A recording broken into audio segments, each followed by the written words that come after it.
Bonjour Yannick Jadot. Bonjour. Bonjour. La marche contre l'antisémitisme est prévue dimanche à Paris. Le RN a confirmé sa présence par la voix de Marine Le Pen et de Jordan Bardella.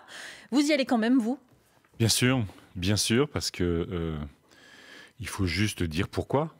Il y a l'absolue nécessité de cette marche contre l'antisémitisme. On a une explosion des actes antisémites dans notre pays et au-delà de notre pays, en Europe, dans le monde. On a des familles entières en France qui sont terrifiées, inquiètes, parce qu'ils n'osent plus mettre leur mezouza à l'entrée de leur maison, parce qu'ils ont la trouille quand ils envoient leurs enfants à l'école, parce qu'ils se font insulter dans la rue, parce que juifs.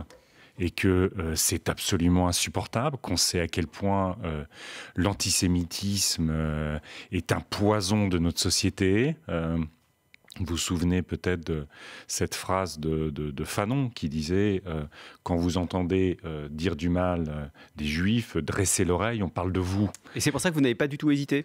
Non, j'ai pas hésité. J'ai pas hésité parce qu'encore une fois, on doit dire à quel point, à chaque fois que dans notre pays, on attaque une personne juive, c'est chacun d'entre nous qui est attaqué, c'est la République qui est attaquée, et qu'on doit être présent pour dire combien nous sommes à côté de la communauté juive. Et j'espère que dimanche, il n'y aura pas que les Juives et les Juifs de France. J'espère que ce seront les citoyennes et les citoyens français, tout le monde, parce qu'encore une fois, cet antisémitisme qui pourrit nos sociétés depuis tellement longtemps est en train de ressurgir et que c'est un signal terrible. Alors après, il y a la présence du RN dans cette manifestation. Vous avez raison, mais je veux pas que dès le début, au fond, le sujet de cette marche, ce soit la présence du RN.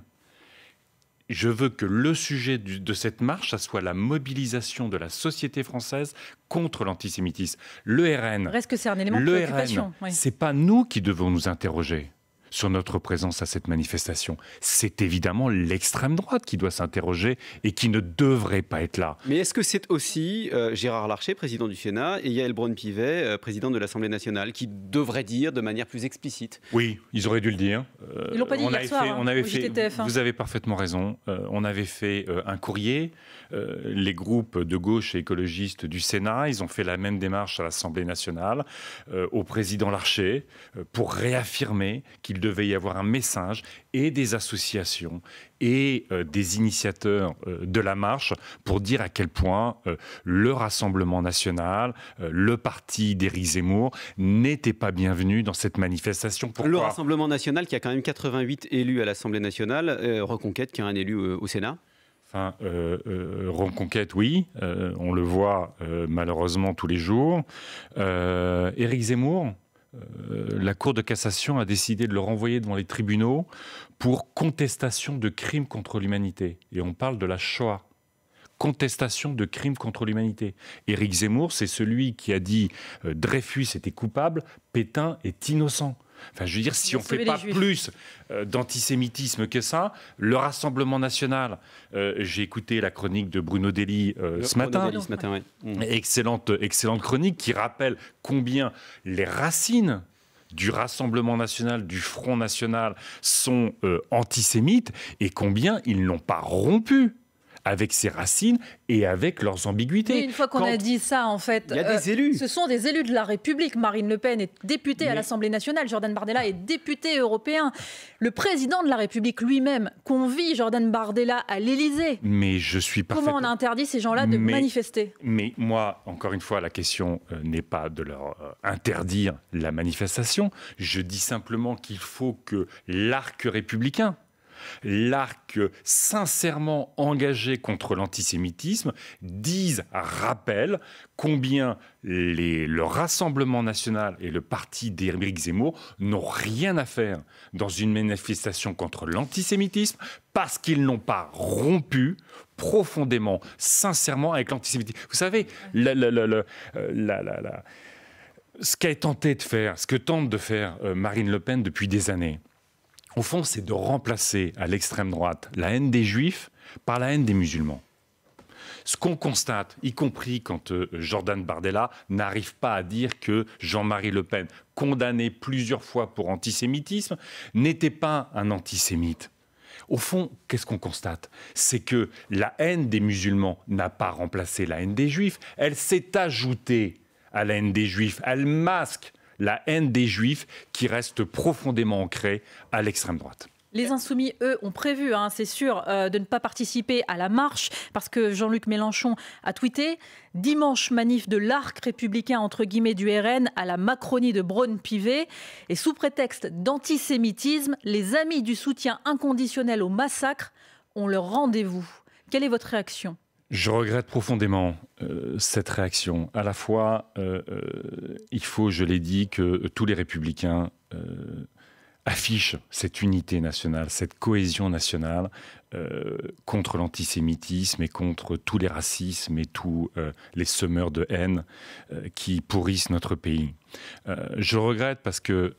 Ce sont juste des regrets.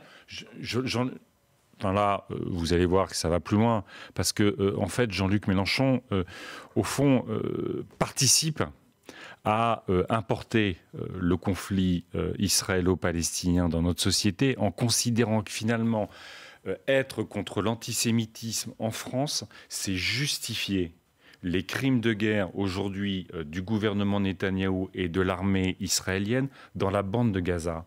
Donc au fond, vous savez, c'est une des formes de l'antisémitisme dans notre pays. Cette idée au fond de la double allégeance des Juifs, qui seraient pas vraiment des Français, qui seraient au fond qui serviraient d'autres desseins, et notamment ici la politique du gouvernement Netanyahou. Ce qui est insupportable dans notre pays, c'est quand on considère que les Juifs sont responsables de la politique israélienne ou que les musulmans sont responsables des attentats du Hamas. Et jouer avec ça... Il entretient ça, Jean-Luc Mélenchon ? Ah bah oui, son tweet est explicite. Puisqu'il dit au fond marcher contre l'antisémitisme de manière, encore une fois, unie, rassemblée pour tous les républicains de ce pays, c'est soutenir les bombardements israéliens. Et c'est une faute politique. C'est une faute politique que de continuer à considérer que les Juifs en France sont finalement coupables, complices, à la fois de la politique de Netanyahou sur Gaza ou de la politique de colonisation. C'est un antisionisme qui est un antisémitisme. Vous ne dites pas qu'il fait surtout référence à Yael Braun-Pivet, à la position d'Yael Braun-Pivet, la présidente de l'Assemblée, qui parlait d'un soutien inconditionnel. Je n'ai pas commenté les haines personnelles de Jean-Luc Mélenchon. Il a une haine personnelle à l'égard de la présidente de l'Assemblée. Vous voyez bien, à travers les réseaux sociaux, à travers ses déclarations, un coup, c'est la présidente de l'Assemblée nationale. À un moment donné, c'est une autre personne. Je veux dire, en réalité, ça n'est pas à la hauteur du moment que nous vivons. On vit un moment tragique. Ce qui se passe dans la bande de Gaza, ce sont des crimes de guerre, c'est absolument tragique. Ce qui s'est passé le 7 octobre, ce sont des attentats terroristes horribles. Nous avons un pays qui est fracturé, qui se polarise, qui est en crise.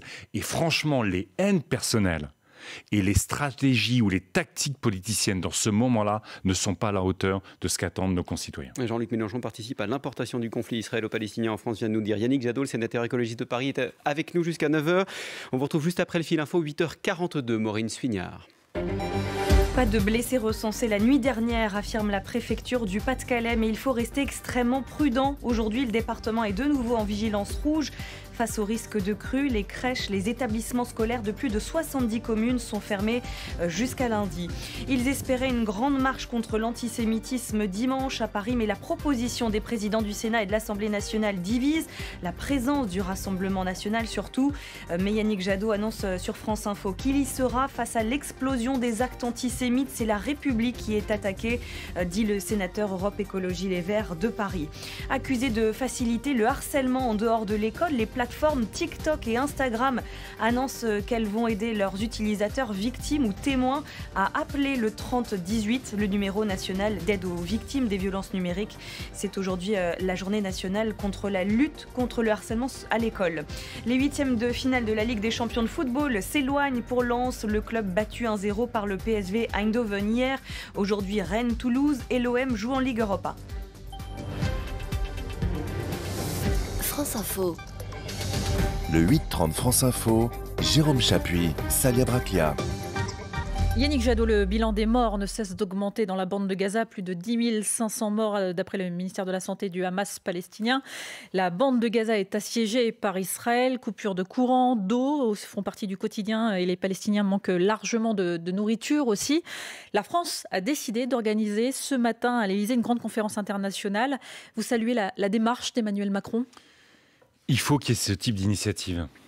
Il faut qu'il y ait ce type d'initiative parce que, encore une fois, la situation est absolument insupportable. On assiste à un drame humanitaire absolu. Vous avez cité des chiffres, on est probablement au-delà de 10 000 morts, 4 000 enfants. 4 000 enfants.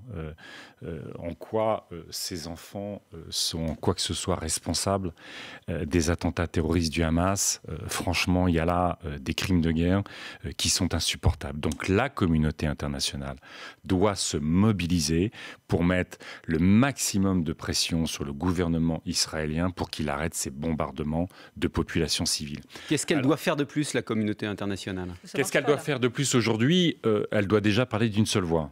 Le problème que nous avons, c'est parfois, on l'a vu au niveau de l'Union européenne, comme on l'a vu avec le président de la République, Macron, des sortes de zigzags, de lignes politiques vis-à-vis du conflit qui n'étaient pas claires et qui sont en train de déstabiliser le monde entier, qui sont en train d'isoler la France, l'Europe, l'Occident vis-à-vis du reste du monde, parce qu'il y a un sentiment qu'au fond, il n'y a pas de prise en compte de la gravité des crimes de guerre qui sont perpétrés à Gaza. Donc il nous faut effectivement à la fois, si vous savez, bon, alors le quartet, il y a crime de guerre. Pour vous, il y a crime de guerre. Pour moi, il y a crime de guerre. Quand vous bombardez des populations civiles, c'est en dehors du droit international. Il n'y a pas d'ambiguïté.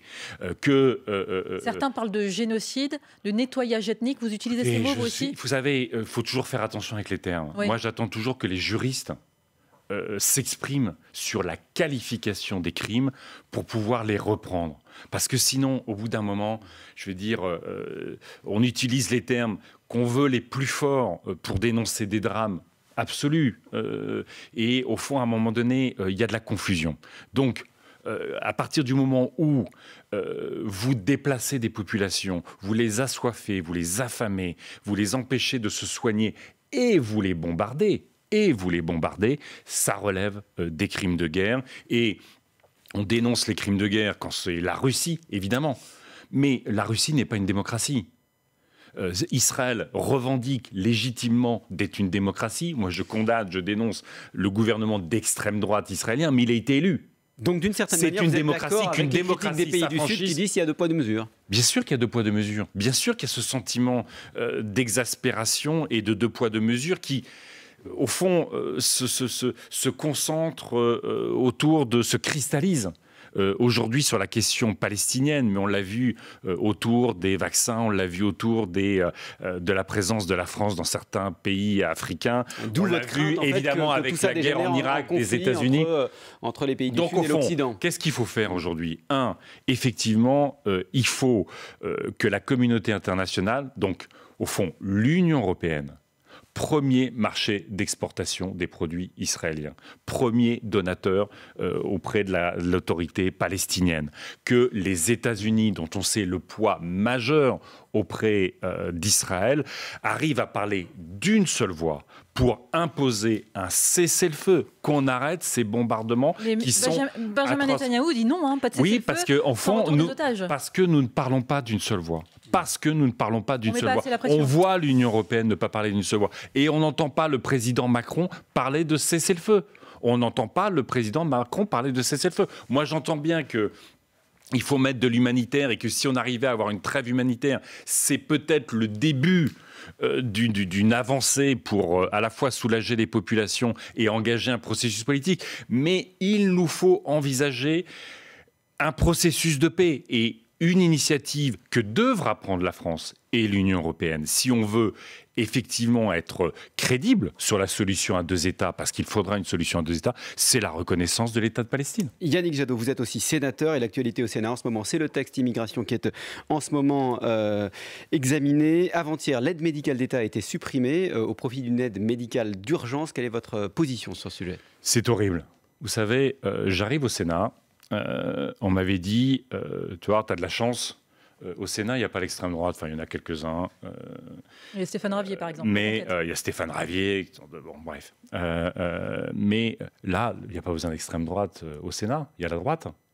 Je veux dire, on est dans une mascarade absolument cynique. Vous savez, ce projet de loi, au fond, il est devenu un outil de jeu politicien absolument dramatique, parce que les LR, les Républicains, jouent leur survie politique. Ils se disent que finalement, s'ils adoptent le texte du gouvernement, il n'existe plus. Ce gouvernement a fait tout ce qu'il voulait, sur la fiscalité des plus riches, sur les retraites, sur l'assurance sociale, sur le RSA. Ce gouvernement fait tout ce que la droite rêve de faire dans ce pays. Et il leur restait un truc, l'immigration. Donc au fond, ils se disent, notre survie politique, c'est de dériver totalement à l'extrême droite. On a un ministre qui joue son avenir politique. Gérald Darmanin. Tout ça, bien sûr, Gérald Darmanin. Et tout ça se fait sur le dos des étrangers et de la population immigrée de notre pays, avec un cynisme, une indignité incroyable. On est en dehors du monde réel. Dans notre pays, tout le monde convient que vous avez plein de travailleurs sans papier qui sont indispensables pour le tourisme, pour les cuisines, pour ramasser nos poubelles, pour nous soigner, pour nous sécuriser dans le métier de la sécurité, pour les aides à domicile. Tout le monde convient qu'ils sont indispensables. On est l'Île-de-France, les JO, tout ça. Le cynisme absolu, il ne faut pas les régulariser alors qu'ils travaillent, qu'ils cotisent, qu'ils consomment. Et puis, on a l'aide médicale d'État. Et là, c'est terrible.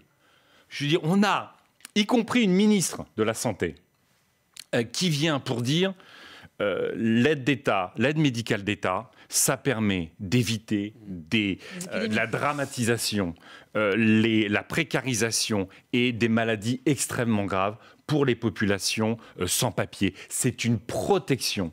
En matière de politique de santé publique, on l'a vu après le Covid. Laisser une partie de notre population devenir malade, c'est juste déjà dégueulasse pour ces populations-là. Mais c'est dangereux, irresponsable. Et en même temps, le gouvernement ne s'est pas opposé, Yannick Jadot. Mais c'est ça qui est dramatique. Ça a été laissé à la sagesse des sénateurs. C'est ça qui est dramatique. C'est-à-dire que vous avez un gouvernement qui dit « Attendez, soyez pas fous, rappelons les faits. On a besoin d'une politique de santé publique. » Mais quand ils sont au Sénat, comme ils veulent tout lâcher à la droite, les trucs les plus débiles, les plus absurdes, les plus inhumains, vis-à-vis des populations. Ils bloquent les étudiants, ils bloquent les mariages mixtes, ils bloquent tout. Et là, ils sont dangereux pour la politique de santé publique sur l'aide médicale d'État. Je l'ai dit, c'est dégueulasse vis-à-vis des populations qui sont en danger et c'est irresponsable en matière de santé publique. Vous demandez à vos collègues députés de rectifier le tir. Mais bien sûr, mais ils vont se battre comme on s'est battu, comme on se bat tous les soirs jusqu'à 2 h du matin pour faire en sorte que l'absurdité ne gagne pas ce pays. Ce qui se passe, encore une fois, je suis désolé, je sais que vous avez les rappels des titres, mais vous savez, on est quand même, ce pays va mal. Je l'ai dit, on a parlé de l'antisémitisme. Vous savez, quand un pays va mal, l'étranger devient assez vite le bouc émissaire. Et ce qui est en train de faire de la droite, de dire qu'au fond, tous nos problèmes viennent des immigrés. Tous nos problèmes viennent de ceux, encore une fois, qui participent de notre société, qui l'enrichissent, qui la font vivre. Je trouve ça absolument indigne. Yannick Jadot, vous avez raison, il y a maintenant le fil info, il est 8h52, on vous retrouve juste après. Maureen Suignard. L'Élysée promet des résultats concrets, opérationnels au plan humanitaire dans la bande de Gaza. 1 mois après les attaques du Hamas et le début de la riposte israélienne, une conférence internationale est organisée à partir de 10 h ce matin. Près de 80 chefs d'État autour d'Emmanuel Macron, des ONG aussi, mais pas de représentants du gouvernement israélien. Après la suppression de l'aide médicale d'État pour les sans-papiers par les sénateurs, voici la réaction ce matin du directeur général de l'AP-HP. Les hôpitaux de Paris, Nicolas Revel, Nouvelle exprime sa très vive inquiétude. Si cette réforme se poursuit, il y aura en effet un effet délétère sur le système de santé, dit-il encore, alors que l'Assemblée nationale n'a pas encore examiné le texte. Du rouge encore sur la carte de France, le Pas-de-Calais de nouveau en vigilance maximale face au risque de crue, en particulier dans les secteurs des cours d'eau de la Liane et de l'Aa. Les départements du Nord, de la Charente-Maritime et de la Seine-Maritime sont eux en vigilance orange pluie inondation. Et c'est au tour du prix Médicis d'être décerné à la mi-journée. Le prix est destiné à couronner un roman, un récit ou un recueil de nouvelles d'un auteur encore peu connu. France Info. Le 8-30 France Info, Jérôme Chapuis, Salia Braclia. Yannick Jadot, cette semaine, la majorité de droite au Sénat a aussi voté la fin des allocations familiales et des APL, allocations logement pour les étrangers en France depuis moins de 5 ans. En séance, Gérald Darmanin a décidé de ne pas s'opposer à cette disposition. Là encore, votre réaction? Je l'ai dit, l'attitude du gouvernement est terrible parce qu'en fait, il laisse la droite sénatoriale faire absolument n'importe quoi. Vous vous rendez compte qu'on parle là de personnes qui ont des titres de séjour, qui travaillent, qui consomment, qui cotisent, qui soignent dans les hôpitaux, qui ramassent nos poubelles, qui cuisinent dans nos restaurants. Bah, bref, toute la population immigrée dont on a tellement besoin et d'un seul coup, y compris les prestations pour les enfants, il faut attendre 5 ans. Enfin, mais c'est une rupture d'égalité entre les Françaises et les Français. Et c'est tout à fait, encore une fois, c'est tout à fait irresponsable. Ils vont même... Vous savez, la première université en France, c'est au XIIe siècle. La France a rayonné parce que nous avons été le centre du monde pendant des siècles, sur le savoir, sur l'intelligence, sur la recherche. C'est aujourd'hui, pour tous les pays, le Canada, tous les pays qui se construisent sur l'intelligence. Notre prospérité de demain, elle est sur notre intelligence. Elle est sur notre soft power, sur notre capacité à avoir des personnes, y compris qui auront étudié en France et qui seront nos meilleurs alliés dans le reste du monde, intellectuels, recherche, économique, culturelle. Et là, même l'étudiant est devenu une menace en France pour la droite sénatoriale. C'est-à-dire qu'en fait, les étudiants repartent pas une fois qu'ils ont fini leurs études. C'est-à-dire qu'on est sur un système où, aujourd'hui, finalement, même ce rayonnement de la France, ils veulent y mettre fin. Ils veulent un pays qui se rabougrit, qui se rétrécit, qui s'isole. Et après, on va s'étonner que les jeunes dans le reste du monde, ils vont manifester qu'un drapeau russe contre la France. Mais c'est, encore une fois, absurde et irresponsable. Yannick Jadot, une partie des fonds du livret A et du livret de développement durable, qui sont les placements les plus populaires des Français, va être fléchée vers l'industrie de défense. Vous en pensez quoi?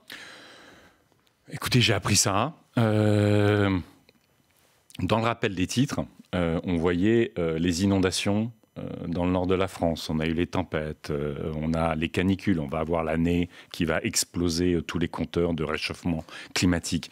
Franchement, si à un moment donné, on pouvait mobiliser les Françaises et les Français, leur épargne, pour un beau projet autour de l'indispensable transition écologique, franchement, ça nous ferait du bien. Est-ce que Dassault a encore plus besoin d'argent public? C'est pas ma conviction. Attention, hein, moi je veux qu'on équipe correctement nos soldats qui ont été trop longtemps sous-équipés. Mais utiliser, y compris, on a une crise du logement dont tout le monde convient. Mais le livret A contribue à financer le logement social. Mais il y a une partie qui est logement social, pas assez de construction, un retard jamais connu. Macron, le quinquennat Macron a été le quinquennat qui a sacrifié le logement des Français, sacrifié le logement social. On est très en retard sur l'isolation des logements pour, y compris, favoriser le pouvoir d'achat des Français. Ce qui vous dérange, c'est livret développement durable et financement de la défense. C'est l'approche, la méthode. Si vous voulez, par le 49.3, au-delà du débat à l'Assemblée, on impose, encore une fois, le financement de l'industrie d'armement sur l'épargne des Français. Mais surtout, il y a tellement mieux à faire pour qu'on aille mieux.